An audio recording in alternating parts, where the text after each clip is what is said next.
Lee from Spartanburg, South Carolina. As I've heard you mention multiple times, when the stars of NXT make it to the main roster, they usually fizzle out because the main roster has no idea what to do with them. For all of the NXT stars that have fizzled out, I wanted to know who you thought has been the best male and female superstar to be called up from NXT in 2018. There have not been that many female call-ups this year. I went back through the list, and I was looking. I wanted to see how many women went to Raw, how many women went to SmackDown, and there really haven't been very many. I would say Ember Moon by default, and even she really hasn't done all that much. I wanted to say Ruby Riott, but the Riott Squad got called up at the end of last year. I thought it was this year, but it was the end of last year. But this year it's been Ember. It's been the Iconics, who haven't done shit on SmackDown. They've done nothing. And Zelina Vega. And I think Zelina Vega is great, but she's barely wrestled. And, you know, as a manager, she really hasn't made that much of a dent yet. I think hopefully, as Cien Almas climbs the ladder on that show a little bit more, she'll be featured more prominently. And she'll be able to have kind of a breakout year for herself in 2019. But I would probably just go with Ember by default. As far as the men, it's got to be, I mean, this was an easy one for me. It's got to be Drew McIntyre.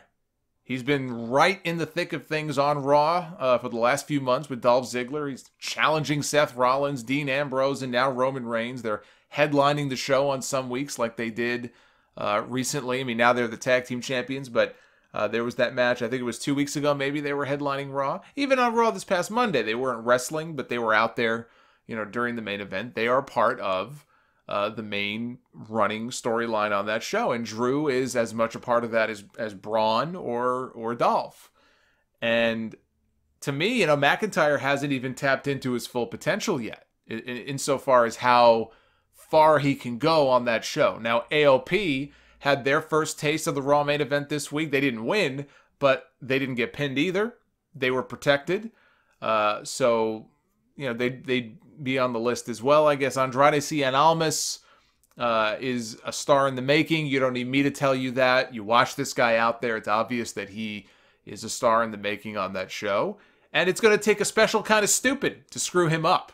I would not put it past them. It is possible. They have proven me wrong before. They have some very great magical powers to make that happen, but I think it's going to take a lot to derail him.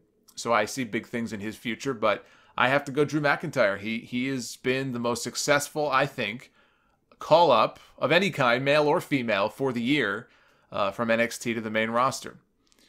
Sanity, you know, I mentioned them a little while ago. Sanity is sort of the polar opposite. I never saw, now me personally, I never saw them as anything really special, even when they were in NXT. But they surely could be doing more than they are right now, and they never really had a chance. Really, from the very first week they debuted, they lost. I think it was either that first week or second week, and they really haven't recovered. There's been no reason for people to get behind them either as a threat or get behind them and take them seriously at all. McIntyre, thankfully, they have not done that with. They've protected him as well they should, because he could be a future Universal Champion.